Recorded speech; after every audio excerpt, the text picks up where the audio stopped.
Hello student. आज के আমাদের টপিকে দেখো ওয়েভস 04 4 নাম্বার ক্লাস পড়ছি আমরা এবং পড়ব আজকে শব্দের গতিবেগ।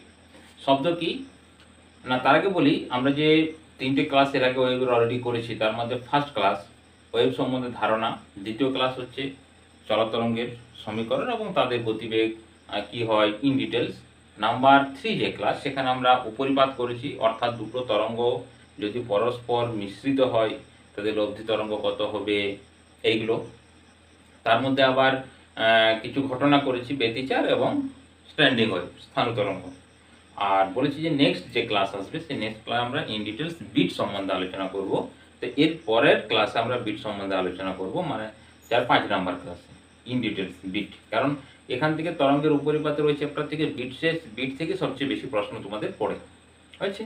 আজকে আমাদের হচ্ছে যে শব্দ তরঙ্গের গতিবেগ। তো শব্দ তরঙ্গের গতিবেগ আমরা তার আগে আমরা শব্দ তরঙ্গ সম্বন্ধে জানবো, যে শব্দটা কি বা কি ধরনের তরঙ্গ। দেখো, শব্দ হচ্ছে অনুদৈর্ঘ্য তরঙ্গ।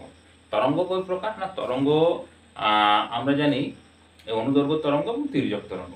তির্যক তরঙ্গ এবং অনুদৈর্ঘ্য তরঙ্গের মধ্যে মূল পার্থক্য কি না, তির্যক তরঙ্গে কণার বেগ আর বা কণার বিস্তার আর তরঙ্গের বেগ এদের মধ্যবর্তী কোণ থাকে 90 ডিগ্রি। মানে এটা যদি হয় কণার বিস্তার বা সরণ, যেটা খুশি, এটা হচ্ছে তরঙ্গের বেগ, মানে এদিকে তরঙ্গ হবে আর কি, তরঙ্গের দিক, তরঙ্গের অভিমুখ, তরঙ্গের অভিমুখ। ক্লিয়ার? তাহলে তরঙ্গ যেদিকে বিস্তার করছে কণার বিস্তার তার 90 ডিগ্রি কোণে থাকবে। এটা হচ্ছে তির্যক তরঙ্গ। তির্যক কোথায় কোথায় আমরা পাই না, তির্যক তরঙ্গ পাবো টান দেওয়া তার, এই গিটার সিটার তেটার। আচ্ছা, জলের তরঙ্গ। আর যদি কণার বিস্তার বা সরণ আর এইখানে হচ্ছে তরঙ্গের অভিমুখ, তরঙ্গের অভিমুখ কি থাকবে, কত ডিগ্রি কোণ, 0 ডিগ্রি যদি কোণ করে, মানে যদি একই দিকে থাকে, তখন তাকে আমরা কি বলবো না অনুদৈর্ঘ্য তরঙ্গ। অনুদৈর্ঘ্য তরঙ্গ। আর এই অনুদৈর্ঘ্য তরঙ্গের মধ্যেই পড়ছে আমাদের শব্দ। শব্দ একটা কি অনুদৈর্ঘ্য তরঙ্গ। শব্দ যে বিস্তার লাভ করে, কিভাবে বিস্তার লাভ করে দেখো, এই যে আমি সাউন্ড করছি, এই সাউন্ডটা পুরো চারিদিকে ছড়িয়ে পড়ছে, যতদিকে যেরকম মানে সাউন্ড আছে তার মধ্যে সোজা বেশি ইন্টেন্সিটি যায়, পাশের দিকে কম ইন্টেন্সিটি যায়। কেন না, আমি যখন সাউন্ড করছি সামথিং একটা ফ্রিকোয়েন্সি বা কিছু এনার্জি রিলিজ করছি। হ্যাঁ, এনার্জির জন্য যে এয়ারগুলো আছে এখানে ধরো এরকম প্রচুর পরিমাণে আমি ডট ডট ডট ডট প্রচুর ধরে নিচ্ছি যে এরকম এয়ার আছে। এখন এখানে যদি আমরা এনার্জি দিই বা শক্তি দিই, তাহলে কি হবে, এই এয়ার মলিকুলটা এই ডিরেকশনে ডিসপ্লেসমেন্ট হবে, দিয়ে পরেরটার সঙ্গে কোলাইড করবে, এও এইদিকে ডিসপ্লেসমেন্ট হবে। এখন কোলাইড করতে যাওয়ার মুহূর্তে এই জায়গায় দেখো সবগুলো যদি এদিকে চলে যায়, এই মিডিলটাতে যেটা আমি রেখাটা নিচ্ছি এখানে ডেনসিটি বাড়বে না কমবে, বাড়বে। এটার নাম হচ্ছে ঘনীভবন, ডেনসিটি বেড়ে গেল। এরপর যখনই তার ডেনসিটি বেড়ে যাবে, যেহেতু বায়ুটা হচ্ছে একটা ইলাস্টিক মিডিয়াম, স্থিতিস্থাপক মাধ্যম, তারা কি করতে চাইবে, আবার রিভার্স আসতে চাইবে। যখন এই মলিকুলগুলো এদিকে রিভার্স আসছে, একে তো অলরেডি এনার্জি সামথিং কিছু দিয়েছে, এ কি করবে আবার পরেরটাকে দিবে, অর্থাৎ একবার ঘনীভূত হবে, নেক্সট পরের স্তরটা তখন সেম, মানে ওই আগে যেরকম ইয়ে ছিল সেই ঘনত্বই থাকবে, তারপরটাকে আবার ডেনসিটি ইনক্রিজ করবে, আবার ডেনসিটি ঘনত্ব সবসময় মানে একবার বাড়বে একবার কমবে। এটাকে বলা হচ্ছে, যেটা বাড়ে সেটাকে ঘনীভবন বলা হয়, আর যেটা কমে সেটাকে তনুভবন বলা হয়। ঘনীভবন মানে কম্প্রেশন এবং রেয়ারফ্লেকশন, এই মাধ্যমে শব্দ বিস্তার লাভ করছে। এখানে দেখো কণাগুলো এই দিকের গতিবেগ আর তরঙ্গ এদিকে যাচ্ছে। যদি আমরা এখানে কথা বলি, তরঙ্গ এদিকে যাচ্ছে, উপর দিকে যাচ্ছে না যাচ্ছে, বাট উপর দিকে সিস্টেমটা এরকম আছে, সবগুলো দিক তরঙ্গ উপর দিকে যাচ্ছে, কণাগুলো উপর দিকে যাচ্ছে। পাশে যদি চিন্তা করি, পাশের দিকে কণা যাচ্ছে, তরঙ্গ যাচ্ছে, তাহলে কণার দিক তরঙ্গের দিক একই হচ্ছে। এটা আমরা বলছি অনুদৈর্ঘ্য তরঙ্গ, এইভাবে শব্দ বিস্তার লাভ করছে। আর আমরা জানি যে যে তরঙ্গগুলো বিস্তার লাভ করে সেই তরঙ্গগুলো মাধ্যমটাকে অবশ্যই স্থিতিস্থাপক হতে হবে। আবার কিছু তরঙ্গ আছে যাদের স্থিতিস্থাপক মাধ্যম না হলেও হবে, ফ্রি স্পেসে চলে আসে, যেমন লাইট। তড়িৎচুম্বকীয় তরঙ্গ, তার কোনো মাধ্যমেই দরকার হয় না, একবারে ফ্রি স্পেসে তারা মুভ করে সুন্দর বিন্দাস চলে আসে। তাহলে এখানে দেখো শব্দ এইভাবে বিস্তার লাভ করছে। আর যদি স্ট্রিং এর ক্ষেত্রে দেখি, স্ট্রিংও স্থিতিস্থাপক থাকে, স্ট্রিং মানে যেগুলো তার টান দেওয়া তার, সেটার মধ্যে বিস্তার লাভ করে। এখন তার মানে আমরা জানলাম যে অনুদৈর্ঘ্য তরঙ্গ এবং শব্দের দিক তরঙ্গের অভিমুখ, মানে তরঙ্গের অভিমুখ এবং কণার বিস্তার বা কণার দিকে এগিয়ে থাকে। তো এখানে যেমন আগের ক্ষেত্রে আমরা দেখেছি তির্যক তরঙ্গের ক্ষেত্রে মানে তরঙ্গ বলে আমাদের মানে ভিতরে মনে হয় এরকম ছবিটা একবারে গেঁথে আছে ব্যাস, এটা কিন্তু এটা নয় তরঙ্গ, এটা হচ্ছে সিম্পল হারমোনিক মোশনও হতে পারে। হ্যাঁ, বা দেখো তরঙ্গ ফার্স্ট ক্লাসে ইন ডিটেলস বলেছি, তরঙ্গ মিনস হচ্ছে কি অসংখ্য সিম্পল হারমোনিক মোশনের সমষ্টি, সরল দোলগতির সমষ্টি। কত কোণা আছে তার কোনো ঠিক নেই, যে এখানে কম্পিত হচ্ছে কতগুলো কোণা আছে। আমরা যদি অ্যাভোগাড্রো নাম্বার বলি তাও তোমার ভুল হবে না, অ্যাভোগাড্রো নাম্বার সম্পর্ক কণার মানে অ্যাভোগাড্রো নাম্বার কণাগুলো সিম্পল হারমোনিক মোশন মুভ করছে, তাদের সমষ্টিটাকে ওয়েভস বলছি বা তরঙ্গ বলা আছে। তাহলে এখন এরা তো এরকম কিছু খুঁজে পাচ্ছি না, তাহলে এখানে কি হচ্ছে, এই জায়গায় তো আমরা সুন্দর বলে দিয়েছি ওয়াই, এদিকে টাইম, এবং ইকুয়েশনে আমরা লিখে দিয়েছি y equal to a sin of omega t minus kx। বলছি এটা ওয়েভের তরঙ্গের সমীকরণ। তাহলে অনুদৈর্ঘ্য তরঙ্গের ক্ষেত্রে a y কোথায় গেল ডিসপ্লেসমেন্ট? না, এখানে দেখো পার্টিকেলের ডিসপ্লেসমেন্ট হচ্ছে এবং এর সঙ্গে সঙ্গে প্রেসারেরও চেঞ্জ হচ্ছে, প্রেসারেরও চেঞ্জ হচ্ছে। কারণ কি, যদি এই কণাটা এদিকে মুভ করে তার মানে কি হলো, প্রেসার বাড়লো, আর যদি বিপরীত দিকে মুভ করে তার মানে কি, প্রেসার কমলো। তাহলে আমরা যদি ধরে নিই যে রাইট সাইডটা হচ্ছে উপর দিকটা, এই দিকটা, তাহলে অবভিয়াসলি এই দিকটা কি হবে না, এই দিকটা হবে নিচের দিকটা, এটা হবে নিচের দিকটা। তাহলে মিডিলটা যেটা, এই মিডিলটা এখানে কি হয়েছে না, এখানে ভালো করে দেখো এই জায়গায় তো উপর দিকে কণাগুলো বিস্তার লাভ করছে, এদিকে ডট ডট ডট ডট এখানে বিস্তার লাভ করেছে, যেরকম আছে এখানে ম্যাক্সিমাম কমছে কমছে কমছে, আবার এটা পরের দিকে নিচের দিকে নামছে, আবার এটা কমতে কমতে কমতে এখানে আসছে। অর্থাৎ এই ঠিক মিডিলে, এই ঠিক মিডিলে মানে এইখানে যে পার্টিকেল আছে এই পার্টিকেলটা ডাউনওয়ার্ড মুভ করছে, আবার এটার টানটা ঠিক তার উল্টো দিকে থাকছে। এবং দেখো দুটো যদি পাশাপাশি আমরা কনসিডার করি, দুটো কিন্তু সেম ডিস্টেন্স আছে, বুঝছি? বা এই চিত্রটা তো না বেটার বুঝতে পারলো, এই চিত্রটা দেখো, এখানে কণাটা যখন এই দিকে যাচ্ছে তখন চাপ বাড়ছে, যখন ব্যাক করছে তখন চাপ কি হচ্ছে, কমে যাচ্ছে। অর্থাৎ আমরা বলতে পারি যে এখানে চাপেরও পরিবর্তন হচ্ছে, অর্থাৎ এখানে কি বলবো, প্রেসার ওয়েভ বলবো, চাপ তরঙ্গ বলবো। যেমন চাপ তরঙ্গ হবে, সরণ তরঙ্গ হবে, বা বলতে পারি যে শক্তি পরিবর্তন হচ্ছে, শক্তিটা ট্রান্সফার হচ্ছে, মানে শক্তি তরঙ্গ, বা ঘনত্ব ডেনসিটি, ঘনত্ব তরঙ্গ। এই জন্য শব্দ তরঙ্গের ক্ষেত্রে সরণ, চাপ এগুলো সবগুলো কিন্তু ভ্যালিড, বুঝছেন? এখন এই যে তরঙ্গটা বিস্তার লাভ করে, যেমন তির্যক তরঙ্গের ক্ষেত্রে আমরা পড়েছি, বাইরে যে না জানো আমি সমীকরণটা লিখছি, ভি ইকুয়াল টু কি হয়, রুট টি বাই, এখানে হচ্ছে রো, রোটা হচ্ছে কোন তারের, তারের এর টান দেওয়া তারের আমি দেখলাম না একক দূরত্বের ভর। তার মানে কোনো যদি ভর বৃদ্ধি পায় ভেলোসিটি, গতিবেগ কি হবে, কমে যাবে। এই জন্য গেটার সেটার এগুলো তারগুলো খুব সরু হয়। আমরা যদি বড় মোটা একটা তার বেঁধে দিলাম, না না না বাজলাম, বুঝবে না, কারণ এটা একক দূরত্বের যদি হয় মানে ওয়েভসেই মুভ করবে না, ভেলোসিটি ইনক্রিজ হবে না, ভেলোসিটি ইনক্রিজ যদি না হয় ফ্রিকোয়েন্সি ওয়েভলেন্থ ইনক্রিজ হবে না। টেনশন যত টান দেব তত ভেলোসিটি ইনক্রিজ হবে, ওই জন্য বেশি করে টান দিয়ে খিঁচে ধরে রাখা হয় বা যন্ত্র দিয়ে তাকে টেনে ধরে রাখে। আর এই অনুদৈর্ঘ্য তরঙ্গ যেটা আছে তার যে গতিবেগ, তার গতিবেগের ফর্মুলা হচ্ছে V equal to root of P by rho, P by rho. এই রোটা হচ্ছে ডেনসিটি, মানে মিডিয়ামের ডেনসিটি। এটা কি, রোটা মিডিয়াম, যে মিডিয়াম যাচ্ছে এটা অবশ্য যদি ধরতে পারো মিডিয়াম, কারণ এখানে ওয়েভসটা কার মধ্যে দিয়ে যাচ্ছে, তারের মধ্যে যাচ্ছে, সেটাও মিডিয়াম আসছে। আর এই পিটা হচ্ছে কি, প্রেসার, চাপ, এ কতটা চাপে আছে, কতটা, হ্যাঁ, অ্যাটমসফেরিক প্রেসার, বায়ুমণ্ডলীয় চাপ। এই যে ফর্মুলাটা এটা হচ্ছে অ্যাকর্ডিং টু নিউটন। কিন্তু নিউটনের এই ফর্মুলাতে আমরা শব্দের গতিবেগ যে পাই, শব্দের গতিবেগ বায়ুমণ্ডলে যে পাই, সেটা হচ্ছে কম আসে। মানে তোমার 200, 100, 300 তো 280 মতো চলে আসে, 330 অ্যাকচুয়ালি হয়। মানে নিউটনের ক্যালকুলেশন অনুসারে 280 এরকম সামথিং হয়, সেটা আমি পরে ক্যালকুলেশন করে দেখাচ্ছি।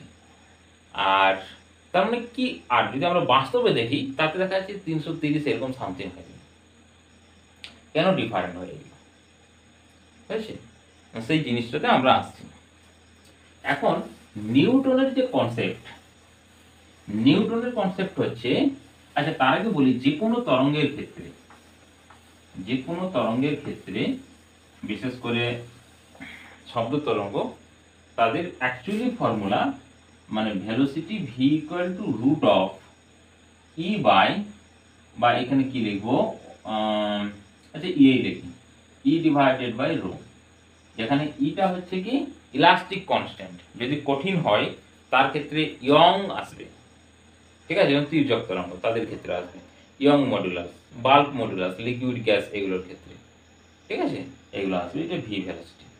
এখন নিউটনের যে ধারণা বা নিউটন যে রিসার্চ করেছে তার বেসিসে, যে এয়ারের মধ্যে যে সাউন্ড ট্রাভেল করছে, এই যে মেথডটা, বা যে ঘনীভবন এবং তনুভবন হচ্ছে, মানে একটা অণু, এই যে অণুটা একবার এদিকে যাচ্ছে একবার এদিকে আসছে, এর যে মুভমেন্টটা, সেই মুভমেন্টটার জন্য এয়ারের কোনো প্রকার টেম্পারেচার ইনক্রিজ বা ডিক্রিজ হচ্ছে না। অর্থাৎ এটা হচ্ছে একটা আইসোথার্মাল প্রসেস, সমষ্ণ পদ্ধতি, মানে কোনো প্রকার টেম্পারেচার ইনক্রিজ ডিক্রিজ কিছু হচ্ছে না, বা ধীর গতি বলবো, ধীর গতি প্রসেস, ঠিক আছে? তাহলে ধীর গতি যদি প্রসেস হয়, সমষ্ণ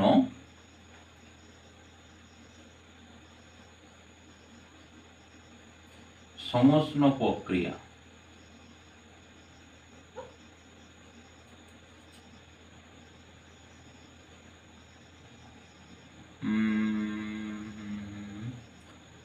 ঠিক আছে, ওকে। সমষ্ণর ক্ষেত্রে আরেকটা হচ্ছে তোমার রুদ্রতাপীয়, ওকে, ঠিক আছে।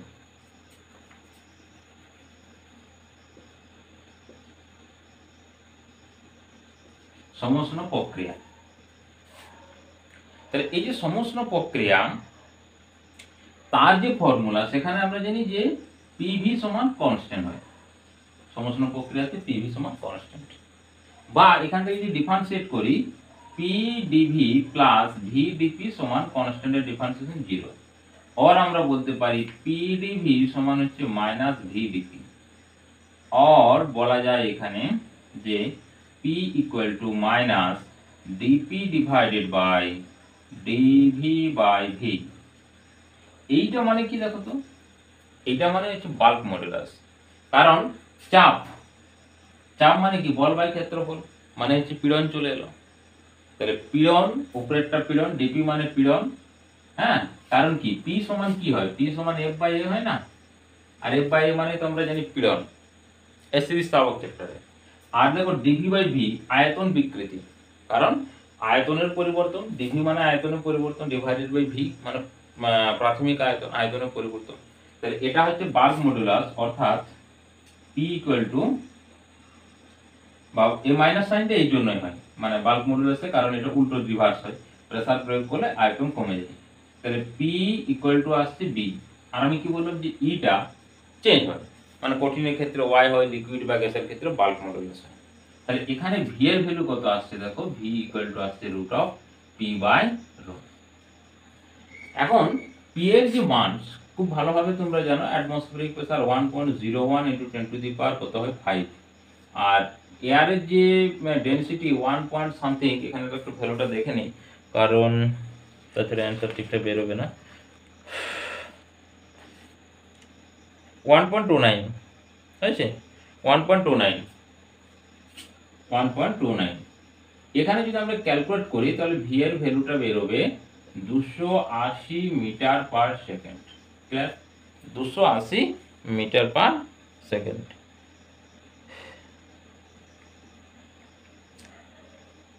কিন্তু দেখা যায় যে এক্সপেরিমেন্টালি যে ভ্যালুটা, সে এক্সপেরিমেন্টাল ভ্যালু আমাদের কত চলে আসে না, এক্সপেরিমেন্টাল ভ্যালু চলে আসে 332। ওকে, এখানে এক্সপেরিমেন্টাল ভ্যালু আছে 332 মিটার পার সেকেন্ড। মানে আমরা যদি পরীক্ষা করি আর কি, বায়ুর মধ্যে শব্দের গতিবেগ বিভিন্ন পদ্ধতিতে আমরা পরিমাপ করি। তার মধ্যে একটা পদ্ধতি হচ্ছে তোমার ওই যে ইকো শুনে, হ্যাঁ, এত সেকেন্ড পর ওখান থেকে ইকো এসছে, ডিস্টেন্সটা আমরা জানি, সেখান থেকে এস সমান ভিটি ফর্মুলা থেকে আমরা সাউন্ডের ভেলোসিটি ক্যালকুলেট করি। বা আর একটা হয় যে কুয়োর ভিতরে পাথর ফেলে দিলাম, হ্যাঁ, ঘড়ি স্টপ ওয়াইজ যে টাইমটা মেপে নিলাম, তাহলে শব্দের গতিবেগ এত, কুয়োতে পাথর পড়েছে, শব্দ এত হয়েছে, ওখান থেকে মেজারমেন্ট করি আমরা। ক্লাস ফার্স্টের চ্যাপ্টারে ছিল, যেখানে ওটা ছিল যে উলম্ব গতির চ্যাপ্টারে। তাহলে এক্সপেরিমেন্টাল ভ্যালু আর নিউটন, এটা হচ্ছে এই আইসোথার্মাল প্রসেসটা হচ্ছে নিউটন বিদ্যা, এটা নিউটন প্রক্রিয়া, নিউটনের গণনা,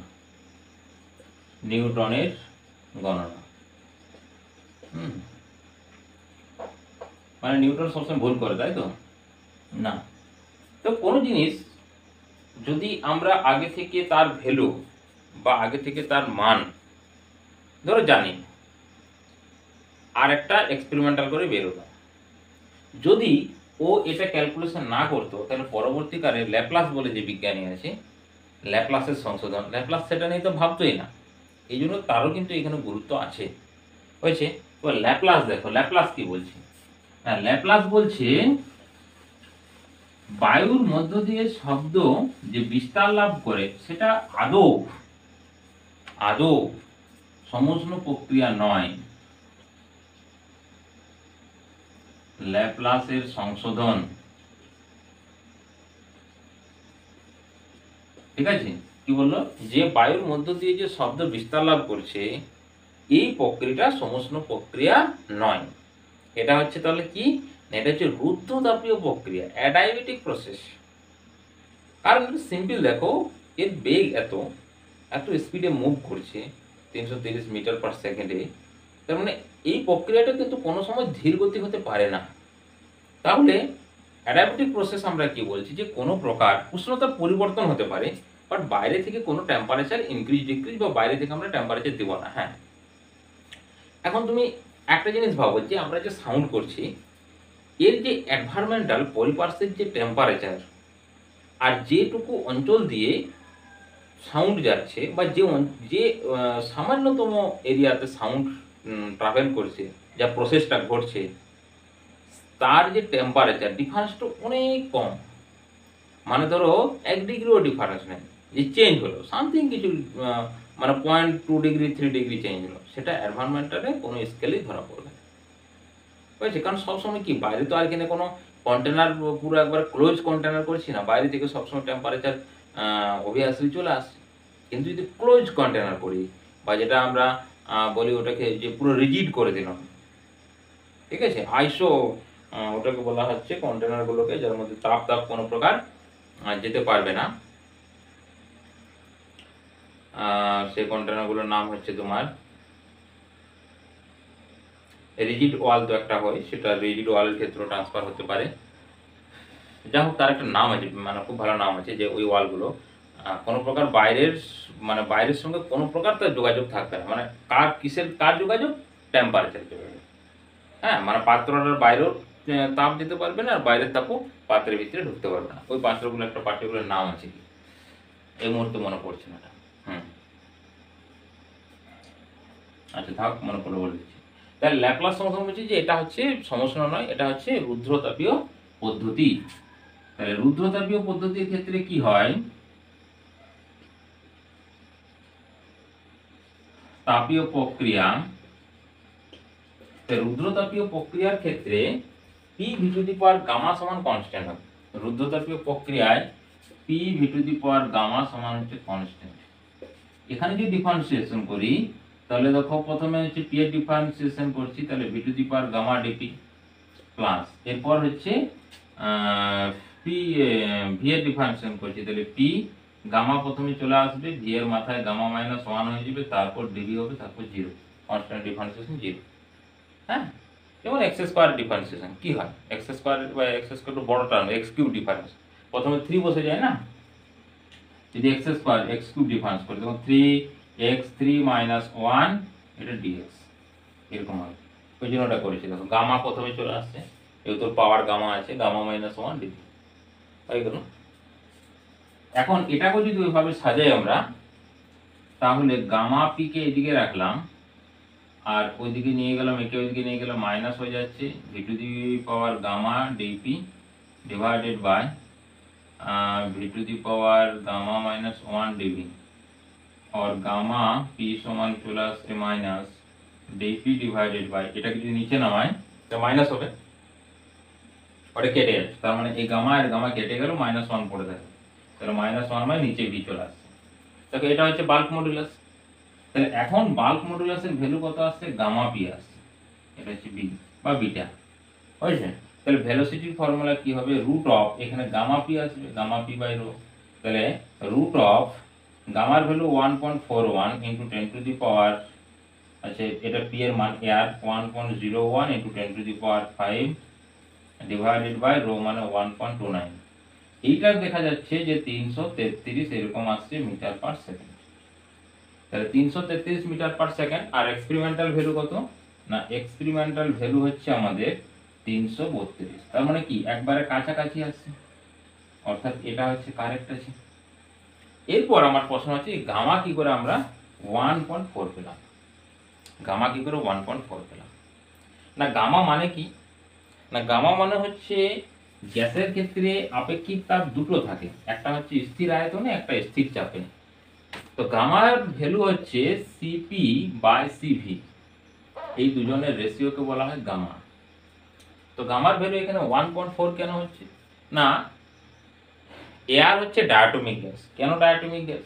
যতগুলো গ্যাস আছে এয়ারের মধ্যে, অক্সিজেন, হাইড্রোজেন, নাইট্রোজেন, বা তুমি সবার ফার্স্ট যে বেশি আছে নাইট্রোজেন, সে নিজে ডায়াটমিক 71% আছে। তাহলে গ্যাসের অধিকাংশটা যদি ডায়াটমিক গ্যাস দ্বারা ভর্তি থাকে, মানে বায়ুর, তাহলে বায়ুটা তো অবভিয়াসলি ডায়াটমিক হবে। তো ডায়াটমিকের ক্ষেত্রে ডিগ্রি অফ ফ্রিডম তোমার হচ্ছে 5 হয়। আর আমরা জানি গামা ইকুয়াল টু হচ্ছে 1 + 2/f, এই এফটা হচ্ছে ডিগ্রি অফ ফ্রিডম, স্বাধীনতার মাত্রা, বাংলায় বলে স্বাধীনতার মাত্রা। তাহলে এখানে তুমি যদি 5 বসাও, যেমন মনোটমিকের ক্ষেত্রে ডিগ্রি অফ ফ্রিডম হচ্ছে 3, হ্যাঁ 5 তারপর 7, তাহলে 2/5, তাহলে যে 5 যে 7, 7/5, তাহলে 1 হলো 0.20, 4 5 20, আচ্ছা যাই হোক, আর 1 আমি 4 কিলো হবে, তো 1 হচ্ছে না, 4 কিলো অনেক ক্ষেত্রে হয়, অ্যাটমিক 4 হয়, যাই হোক 4 লেখা থাকে, তাহলে তখন তার ভ্যালুটা আসছে এটা। বুঝা গেল ব্যাপারটা? ডায়াটমিক কেন, এয়ার হচ্ছে যতগুলো প্রশ্ন করবো সবসময় আমরা এয়ারকে কিন্তু ডায়াটমিক ধরবো, তার কারণটা হচ্ছে নাইট্রোজেন 71% বায়ুর মধ্যে আছে, আর নাইট্রোজেন নিজে ডায়াটমিক, তাহলে অবভিয়াসলি বায়ুটা হচ্ছে কি একটা ডায়াটমিক গ্যাস। নিউটনের ফর্মুলা, ল্যাপ্লাসের সংশোধন। এটা গেল আমাদের শব্দ তরঙ্গের গতিবেগ এবং তাদের যে মান, সেই মানগুলো। এত আসছে গতিবেগ এবং শব্দ তরঙ্গ কি ফার্স্টে আমরা বললাম, সবগুলো তার ভেরিয়েশন হতে পারে। ওকে, তাহলে ক্লাস আমরা আজকে এখানে শেষ করব। নেক্সট যে ক্লাস খুব ইম্পর্টেন্ট করব, তরঙ্গ হচ্ছে 05, যেটা হচ্ছে মানে তরঙ্গের উপরিপাতের সবচেয়ে হায়েস্ট, ওখান থেকে সবচেয়ে বেশি কনসেপ্ট দরকার হয়। এটা হচ্ছে বিট ফ্রিকোয়েন্সি এবং বিট ফ্রিকোয়েন্সি থেকে different type of problem. Okay, thanks to.